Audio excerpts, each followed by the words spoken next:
Hello दोस्तों।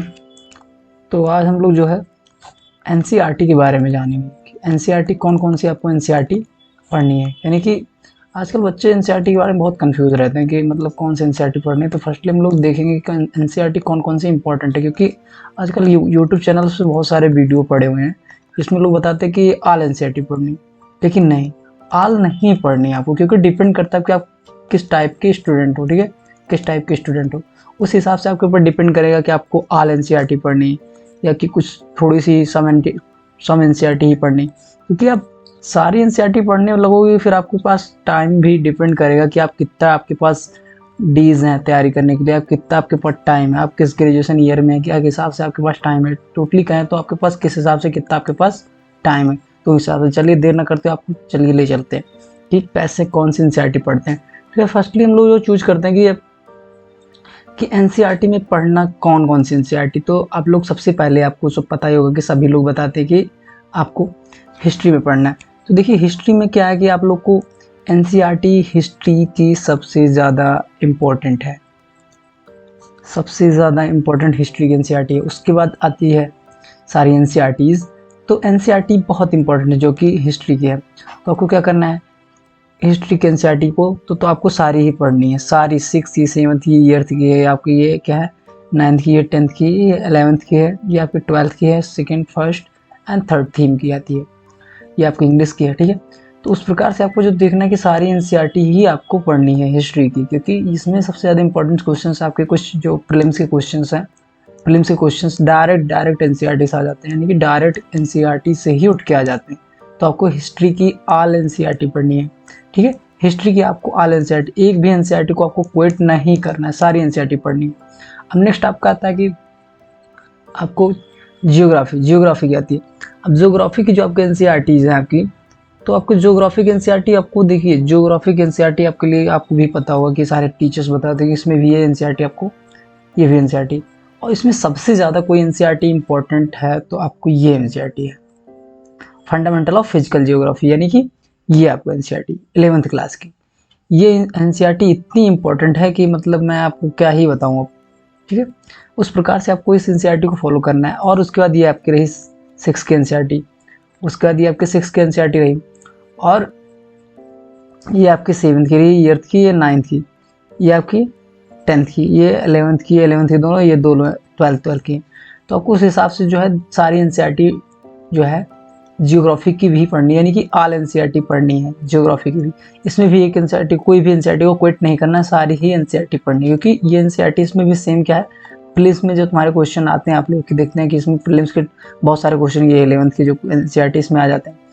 तो बहुत सारे एनसीईआरटी में जो फैक्ट्स होते हैं, फैक्ट्स जो बगल में लिखे रहते हैं, उसमें डायरेक्ट क्वेश्चंस आ जाते हैं एनसीईआरटी के, तो आपको ये पढ़नी है। यहाँ बहुत लोग जो मतलब टॉपर्स हमारे हैं वो रिकमेंड करते हैं कि आप एनसीईआरटी से ही, मतलब आप एनसीईआरटी से ही जियोग्राफी कवर कर लें। तो बहुत बच्चे हैं एनसीईआरटी जियोग्राफी से ही कवर कर लेते हैं, बट आपको एनसीईआरटी ये सारी ही पढ़नी है कि बहुत इंपॉर्टेंट है। ठीक है, और आगे चलते हैं। तो आगे जब आप चलेंगे तो देखेंगे कि आपको फिर पॉलिटी, अब पॉलिटी की एनसीईआरटी बहुत लोग कहते हैं कि आपको सारी पढ़नी, तो मैं आपको रिकमेंड नहीं करूँगा, क्योंकि यदि आप बेसिक्स, आपका बेसिक्स बिल्कुल लो है, बेसिक्स आप मतलब आपका बैकग्राउंड भी नहीं रहा और जानते भी नहीं है थोड़ा बहुत, तो आप 6 से स्टार्ट कर सकते हैं। बट और आपके पास टाइम भी बहुत है, और आप सोचते हैं कि मैं सेल्फ स्टडी से ही पढ़ाई करूँगा और मुझे सेल्फ स्टडी से ही पढ़ाई करना है, तो आप एक काम करिए, आप सारी एनसीईआरटी पढ़ लीजिए। ठीक है, लेकिन आप सोच रहे हैं कि मैं कोचिंग ज्वाइन करूँगा या ऐसा कुछ है, तो आप 11th आपको ये एनसीईआरटी पढ़नी है, ये एनसीईआरटी पढ़नी, ये बस ये 4 एनसीईआरटी पढ़नी है और नहीं पढ़नी है आपको। बट आपको कॉन्सेप्ट बिल्डिंग के लिए सारी एनसीईआरटी, तो आपके पास टाइम हो तो आप पढ़ लीजिए इसमें भी, और कुछ हाल तो मैं नहीं कहूँगा। उस हिसाब से आप डिपेंड करता है कि आप कैसी अंडरस्टैंडिंग रखते हैं, क्योंकि एनसीईआरटी बेसिकली अंडरस्टैंडिंग पे डिपेंड है। ठीक है, आपकी कैसे अंडरस्टैंडिंग बिल्डअप होती है, कैसे आप बिल्ड करके कैसे आप सब्जेक्ट को कैसे अप्रोच करते हैं, ये सबसे ज़्यादा इंपॉर्टेंट। अब आते हैं थर्ड नंबर पे आ जाती है आपको इकोनॉमी। अब इकोनॉमी आप एनसीईआरटी जानते हैं कि आप उठाए होंगे तो देखे होंगे किस तरीके से कितना टफ है। ठीक है, टफ एनसीईआरटी, तो आप उस हिसाब से देखेंगे तो आपको एनसीईआरटी, तो ये एनसीईआरटी आपको नहीं पढ़नी, केवल आपको ये एनसीईआरटी पढ़नी है और ये पढ़नी है, ये पढ़नी है। आप चाहें तो ये दोनों एनसीईआरटी क्विट कर सकते हैं, बट ये एनसीईआरटी ये बहुत इंपॉर्टेंट है आपके कॉन्सेप्ट को बिल्ड करने के लिए, अंडरस्टैंडिंग के लिए बहुत अच्छी एनसीईआरटी है, आपको 11th की पढ़नी है। और आप चाहें तो तमिलनाडु की बहुत पढ़ सकते हैं, बट आप कोई किसी रिसोर्स को फॉलो करते हैं, किसी टीचर्स को फॉलो करते हैं, तो केवल आप यही एनसीईआरटी पढ़ लीजिए, ये पढ़ लीजिए बस। और बहुत ज़्यादा नहीं पढ़नी तो ये आप ये पढ़िए बस, और नहीं पढ़िए।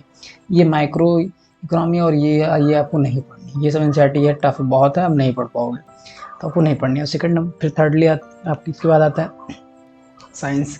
देखो मैं पर्सनली मैं बोलूँ तो साइंस के लिए आपको इतनी एनसीईआरटी नहीं पढ़नी चाहिए, मुझे हिसाब से लगता है कि आपको नहीं पढ़नी चाहिए, क्योंकि आपके पास टाइम जिस हिसाब से भी हो आप इतना एनसीईआरटी नहीं करें, क्योंकि साइंस में भी है तो आप कुछ भी हो, कितना भी क्वेश्चन आता हो, उस हिसाब से भी बहुत कम ही क्वेश्चन आते हैं। उस हिसाब से आप किसी नोट्स को फॉलो कर लीजिए, किसी कोचिंग्स के नोट्स को फॉलो कर लीजिए, उतना आपके पास जो टाइम है तो फिर आप पढ़ सकते हैं, बहुत अच्छी बात है, आप तो पढ़ लीजिए, एकदम अच्छी बात है। बट आपके पास टाइम नहीं है तो आप कोई नोट्स फॉलो कर लीजिए किसी कोचिंग के, सारे हो जाते हैं, उसके बाद आप बस, और ज़्यादा कोई परेशान होने की ज़रूरत नहीं है। और इसके बाद आते हैं आर्ट एंड कल्चर। हाँ, आर्ट एंड कल्चर के लिए आपको सब लोग बोलते हैं नितिन सिंघानिया फॉलो करनी चाहिए।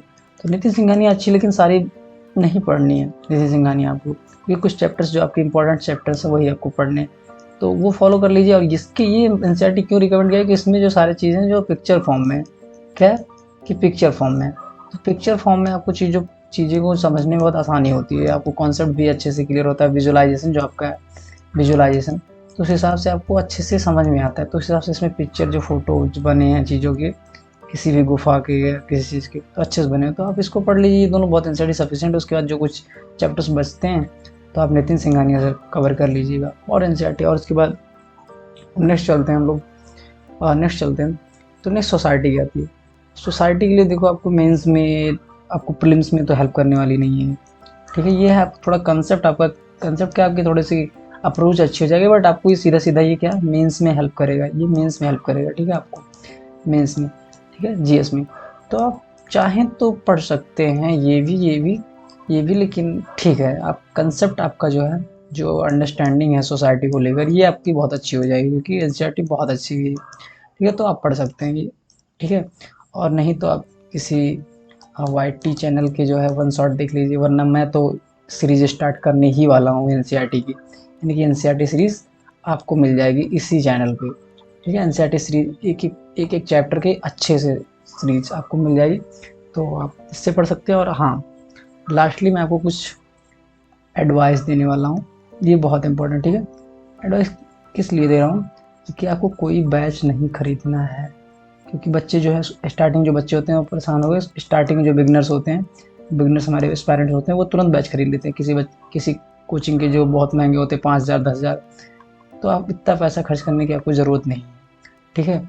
और आप बहुत लोग एनसीईआरटी के ऑफलाइन बैच भी चलाते, तो आप ऐसी हरकतें तो ना ही करिएगा एनसीईआरटी के लिए, क्योंकि देखिए आप यूपीएससी की तैयारी कर रहे हो, तो आपको बेसिकली इतनी छोटी छोटी चीज़ों को लेकर आपको बैच ज्वाइन करना मुझे नहीं लगता अच्छी बात है। आप जो है यूट्यूब ऑनलाइन कंटेंट बहुत है, और मैं आपके लिए जो है एनसीईआरटी सीरीज स्टार्ट करने वाला हूँ, जो कि बहुत ईजी फॉर्म में मैं चीज़ों को समझाऊंगा, ठीक है, ईजी फॉर्म में समझाऊंगा, एनसीईआरटी सीरीज स्टार्ट करने वाला हूँ। ये आपका जो है पहला वीडियो किस तरीके से पढ़ना है, उस हिसाब से सारी, यानी कि हिस्ट्री हुई, जियोग्राफी भी, पॉलिटी भी और इकोनॉमी भी, ये तीनों की। और आप कहेंगे तो जो है सोसाइटी के भी ले आऊँगा, ठीक है, सोसाइटी के भी ले आऊँगा। और साइंस का मुझे नहीं लगता इंपॉर्टेंट है, यदि आप बोलेंगे तो साइंस का भी मैं बना दूंगा एक एक करके, ऐसे एक एक चैप्टर का। लेकिन हाँ, ये 4 पिलर आपके इंपॉर्टेंट है, तो मैं इस पर पहले कवर कर लूँगा, उसके हिसाब से आपको फिर कवर हो जाने के बाद आपको MCQ मल्टीपल चॉइस क्वेश्चन भी आपको एक एक चैप्टर के 5 मिनट या 10 मिनट में मैं अपलोड कर दिया करूँगा, ठीक है। लेकिन पहले ये कंप्लीट हो जाए, ये 4 पिलर जो आपके कंप्लीट हैं, क्योंकि ये आपके प्रीलिम्स में सबसे ज़्यादा इंपॉर्टेंट रखते हैं, ठीक है। तो उस हिसाब से ये सबसे ज़्यादा ज़रूरी है आपके, तो इस हिसाब से आपको जो है बैच नहीं परचेस करने की ज़रूरत है, क्योंकि बैच आप लेंगे पैसा बर्बाद करने की कोई मतलब नहीं, बाद में आपको समझ में आएगा, थोड़ा सा मेहनत करने के बाद आप समझ जाएंगे, अंडरस्टैंडिंग आ जाएगी कि बैच मुझे नहीं लेना चाहिए था, क्योंकि बैच नहीं ज़रूरी है सही में, मैं पर्सनली मैं आपको बताऊँ, ठीक है। आप कहीं से पढ़ सकते हैं, मैं तो ला ही रहा हूँ आपके लिए एनसीईआरटी सीरीज, आप चाहेंगे तो उस हिसाब से मैं आप लोगों के लिए, जिस तरीके से आप कहेंगे, आपको नोट्स भी प्रोवाइड कर दिया जाएगा, यदि आप कहेंगे किस हिसाब से कैसे नोट्स आपको मेक करने हैं, मैं सारा कुछ बता दूंगा कैसे है, ठीक है। और हाँ, एक चीज़ मैं तो भूल ही जा रहा था, देखो आप लोग को बता देता हूँ। बहुत लोग बोलते कि एनसीईआरटी के नोट्स एनसीईआरटी के नोट्स बनाओ, ये एकदम बेवकूफ़ी वाली हरकत है। एनसीईआरटी के नोट्स आपको नहीं बनाने, आप केवल हाईलाइट करते चलिए, ठीक है। और कुछ है, और एनसीईआरटी के नोट्स क्या बनाएंगे आप, कितना नोट्स बनाएंगे? एनसीईआरटी हाईलाइट करते चलिए और आप बार बार पढ़िए, यानी कि बार बार पढ़िए, मल्टीपल टाइम पढ़िए, ठीक है। और एनसीईआरटी के नोट्स आपको नहीं बनाए, ठीक है। आप हाईलाइट करिए, बस हाईलाइट करिए, बार बार पढ़िए, हाईलाइट करिए, बार बार पढ़िए। चलिए ठीक है। फिर आपके लिए एनसीईआरटी सीरीज स्टार्ट करिए, आप बुक अपडेट करिए, धीरे धीरे आपको एक एक चैप्टर का एक अच्छे से वीडियो मिलेगा। जिसके थैंक यू लास्ट तक वीडियो देखने के लिए।